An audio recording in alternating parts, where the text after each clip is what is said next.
Welcome to today's podcast. It promises to be one that will throw more light on the care sector and particularly how you are able to source for clients and grow your care business. My name is Jonas Aitevi, and with me today is Mercy. Um, we're going to be looking into details, client sourcing strategies for care providers, particularly in the UK.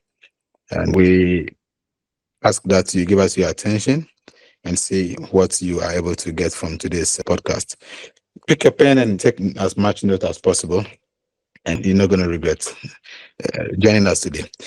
Today's topic is on client sourcing strategies, that is finding both private and council, clients for your care company, for those who are into care business.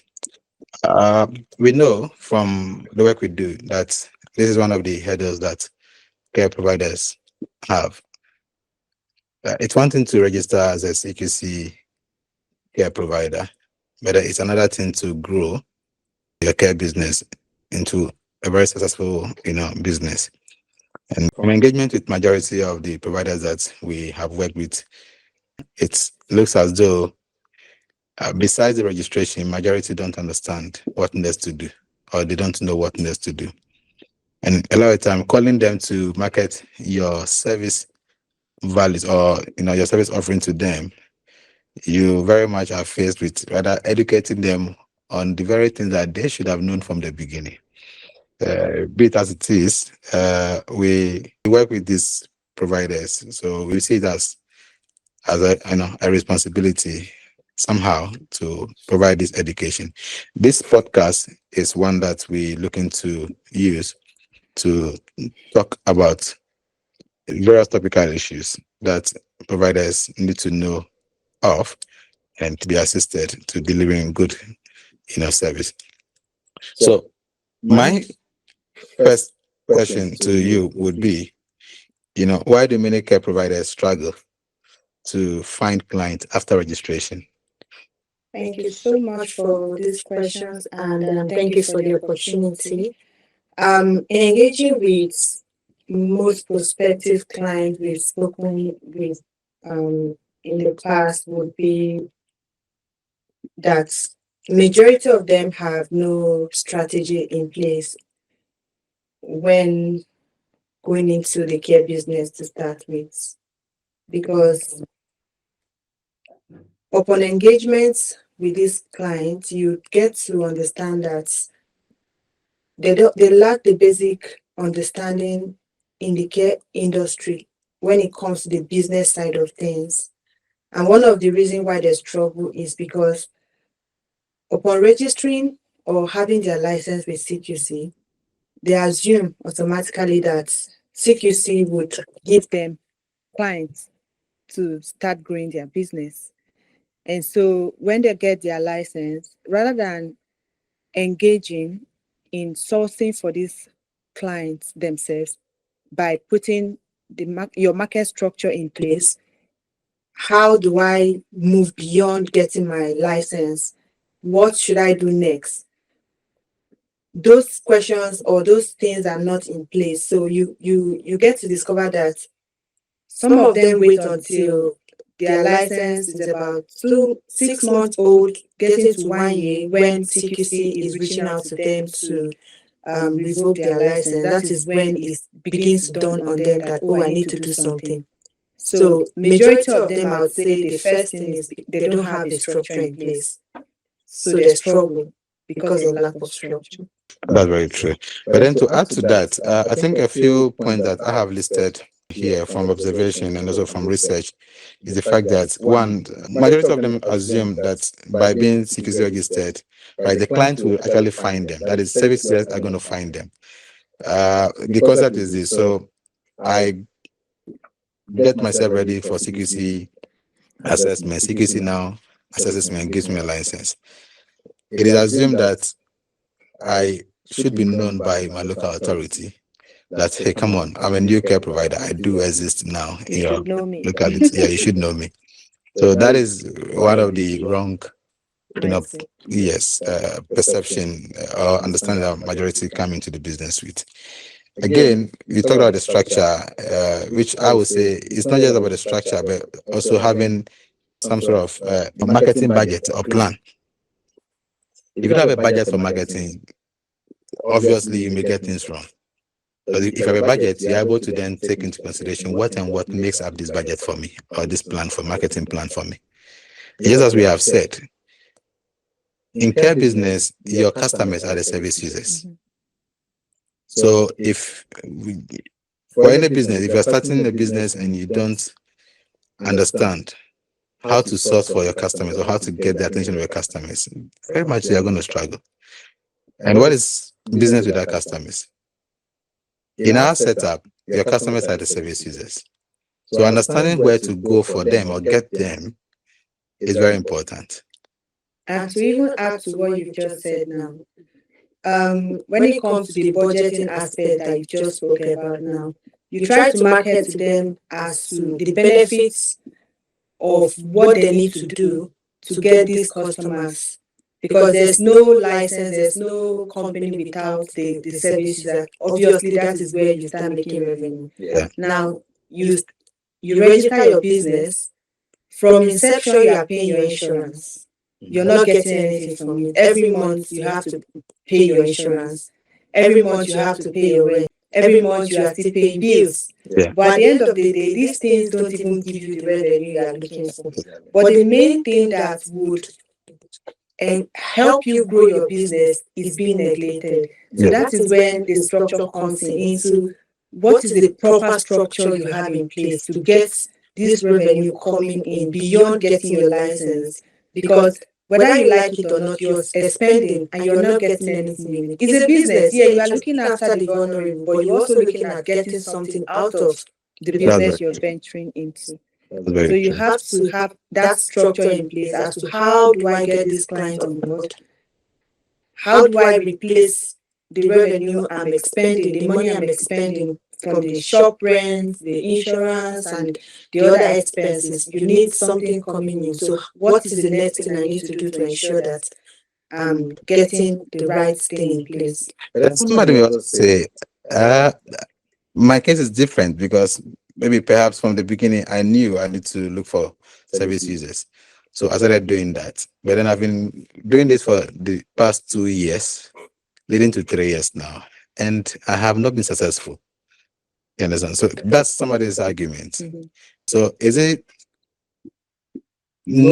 for those who know it and have not broken through yet, this podcast is for them so they can understand if they are doing it right or the right way, or possibly there's something more to what the whole plan is, which they are not aware of. You understand? Because and it's very worrying having to incur a lot of expenses, but then with little or nothing at all to show for in terms of revenue.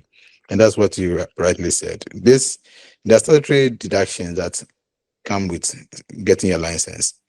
Policies are one. If you are not able to get your own policy drafted for you, then it means that you have to outsource that to Pay for it a as third well. party. You are paying telephone lines. If you are well set up, then of course you have to get landlines and what have you, and you pay for that. So yes, not knowing is so wrong, but then also knowing and not getting the right result from it is another one that would entreat that you pay close attention to, so you can look at if what I've been doing is actually what I should be doing in the first instance. I always have a saying that effort is not enough until you get a result. Just like a lion is chasing you, until the lion is tired that you can free your life, you don't stop running. You understand? So yes, that you are spending and you're not getting a result means that there's something you should be doing differently to get yourself that ultimate result that you are looking for. Okay, so what are the proven strategies for client sourcing that you have come to see as we work? From our experience with clients, what are the 2 or 3 or 4 main strategies that you can tell us about? Okay. When it comes to client sourcing strategy in care, there are 2 main ways of sourcing clients. One would be the private clients strategy. And the second one I would say is the tendering, which brings you to the council way of getting your clients. Now, I would like to elaborate more on the private clients strategy. Majority of people think that private clients is very easy, but without putting in the efforts, it's not going to yield the desired result as it should. And I'll explain why. When families are looking for companies to look after their loved Yeah. ones, the first thing they get to do is to search online. And the major tools they use would be the search engine optimization, where you have to impute, let's assume, say, care home near me, or living care near me. The question would be, how accessible is your company online? How easily are you being searched? So if I type in your company details, how quick are you able to pop up? Or even not just the typing. Let's say at the time I want to search, I don't know your company name. So I go online and I look for care providers near me. Then your question comes in, what's the likelihood that my company name will pop up? You understand? Yeah. Ensuring you're out there in terms of your company being searched, easily being searched, is one thing. And also you need to advertise yourself, going to the mall, printing out flyers. Another strategy, I think some GPs do accept for you to drop your flyers, Flyers, there, where patients walk in or families walk in, and they're able to see those flyers, and they are aware that, okay, you are close by. Word of mouth is another way of marketing yourself as well. You walk into the mall, you share these flyers yourself. So there is a lot that goes into private client sourcing. It's not as easy as people make it look like. So that's one of the major ways of getting private clients. Okay. Clients in general. Thank you so much. Let me add to that, right? So, besides the GPs, you're also looking at pharmacies. Majority of them would not just allow you to come and dump your flyers with them. So you have to strike a conversation with them, make them see reason why you need to leave your leaflet or flyer. You understand? You have a number of things to look at if you want to be successful at this very strategy. You understand? Of course, you are looking at the churches as well, community centers. These are all places, mosque, libraries. You can have your way to distributing flyers at these very venues. Is very, very important. Very important. She talked about social media. It's a big thing. We are in the UK, and UK is very much digital community now. So you can imagine you don't have any digital presence. It means that you are not existing. You are non-existent if you have no digital presence. What we advise is that if you are not even going to have regular ads running for you, right, establish the Google business profile. It's very important. Any business that does not have Google business profile, I wonder what you are doing, because there, if you are searched, right, your name pops up easily. You understand? As to how to run ads, if you don't know how to do that, obviously you need to look for the professionals to assist you. Do a bit of this and that, and you realize that you are leaving landmarks all around the internet, and it makes it very easy for you as a business to get prospective visibility that you need. Exactly. Okay. So thank you for throwing light on that. So Mercy, what would you say are the benefits of getting private clients? If I should go for private clients, you talked about private client and council client sourcing as the client sourcing strategies that you are recommending, or from research, what we are advising. We elaborated on how to go about the private client, and then what is the benefit of private clients against the council client? I know we are here to treat the council client sourcing, but what is the benefit of getting private clients for your business? I would say one of the benefits of having private clients is the flexibility when it comes to the pricing as compared to the council clients. Reasons being that for the council one, there's a fixed rate that is given to most providers.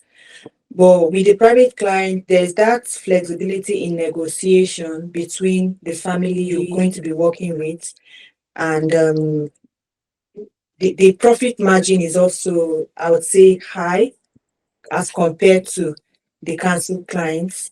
Another benefit I would be looking at is the cash flow. With the private client, you get your pay as agreed between the client family as compared to the council cash flow. I think with the council, there's like a voucher, an invoice that has to go out before the payment is made.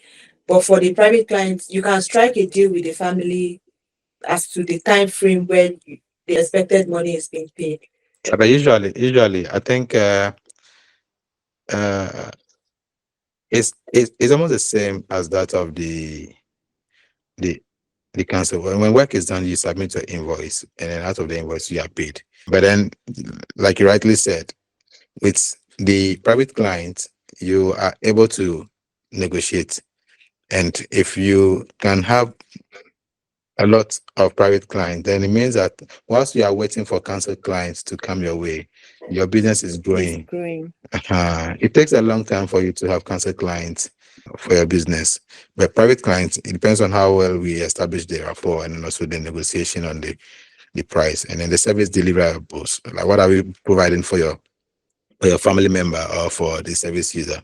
Once these things are agreed, the family can just fast track everything quickly and then get to sign the Business start NSU. rolling. Exactly. A stronger client relationship. Yes, you're able to have private families often stay with you for years if they are happy. If the family is happy with you, why not? They don't have anywhere going. They will rather even give you more referrals. Yeah. So for private clients, if you have doing a great job, she's going to surely announce you to the world, to her community. So that is very important. But then we must say that you need a mixture of the two, both private client and the council with the client sourcing to really do well as a business. Now we are talking about benefit of the private client, but at the end of the day, you need the mixture of the two to really do well. You understand? So another point I would add is the fact that with the private client, it is more like fast track. Earlier we said it takes on the concept now, we want to talk a lot about how long it even takes for you to actually get through and get your call-offs coming in and all of that. But with private clients, you don't have any call-off to wait for. Yeah. You get, and you start running. Yeah. Yeah, but there is something also I would like us to look at when it comes to private clients. And as much as it's one of the quickest and easiest way to get your business rolling when it comes to care, there's also a disadvantage bit of it as well, which is the reason why the council one would be also in a high recommendation. The reason why I said that is the family can wake up one day and terminate the contract they are having with you, which brings you back to square one. You're starting all over.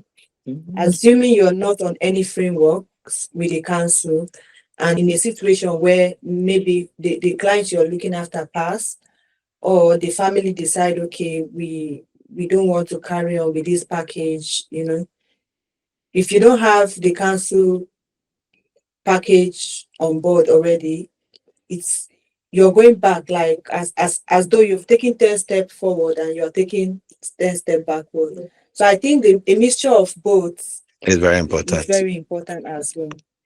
When you just get your license, right, you need to be very careful how you go after private clients. Let me give this scenario. From the start of your business, say you've gotten one private client. The question is, how many hours are you going to be getting from this client? Maximum you can have in a day, in most instances, is 3 hours. That is if the person is so much dependent on you. You provide 1 hour in the morning, 1 hour in the afternoon, and possibly maybe 1 hour in the evening, or 1 hour in the morning, afternoon and a late call, 30 minutes each, and then evening call you have, or the night call you have maybe another 1 hour. Now, all in a day you are doing 3 hours. If you are not careful to have each day that you are providing care for, then it means that, say you are doing 3 days in a week, 3 hours by 3, that is 9 hours. 9 hours, you struggle to get a committed carer Exactly. To pick up that to package. pick up 9 hours. That 9 hours can very much not take care of yourself. You understand? So it means that you need to have a clear plan if you want to go for private clients. In most instances, right, you are forced to actually increase the number of hours for the carer carer to stay. to stay. Minimum, you are looking at 20 hours. But you are getting just 9 hours from that hours. package. Meaning you have to expend, like, pay the remaining 20 hours from your pocket. Exactly. So you might be running at a loss. Exactly. And you need this package to run because Your without license it, is at CQC stake. will consider as dormant. Yeah. You understand? So if you are going the private client route, right, you very much need to have your plan laid out clearly for you. So that you can tell that within 3 months to 6 months, this is how many private clients I'm looking to get. Yeah. I understand my vicinity. I know how many on the average elderly people I see each day. On market days, when I go to the high street, I see them in their numbers. I'm able to easily talk to them. You need to have this strategy.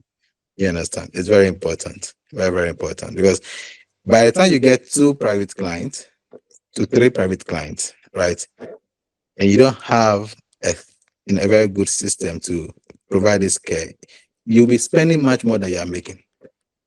That is the hard truth. You are going to be spending much more than what you are making. We know of instances where a company is having total hours of about 20, right? And then they've taken on 2 carers and they're spending close to each week 20 hours. So by 4 is what? 80 hours 80 hours. a month. By 2, 160. Whereas in total, they are making less than 30 hours. Yeah. So it's tricky relying wholly on private clients, if you ask me. That is especially if you have no strategy to get more of them within the shortest Exactly. possible time. Yeah. You understand? There's another thing that we also advise, that if possible, right, to sustain your license, right, on private clients, look for the ones you can actually provide care to persons that are very close to you, that you wouldn't necessarily have to charge them too much. That is, if for a year or close to a year, you are not getting private clients, easily, then try to provide the service almost for free. Yes. Another to thing. sustain your license. Exactly. Because for a startup company that is looking at sustaining their license whilst waiting for the council contract to go live, at that point, you're really not looking at making profits, lot of profits. It could be that for a start, just to ensure your license is running, you're just providing this care majorly to pay the carers, not primarily targeting making profit at that point, until you get a better strategy on how to either increase the number of hours or jump on the council frameworks Yeah. as soon as you can. Usually we advise or encourage companies to even start writing tender as soon as you get your license, because for me that is the sure way in growing your That's very true. We get into tender writing, as a second strategy, as and we're going to be recommending for care providers.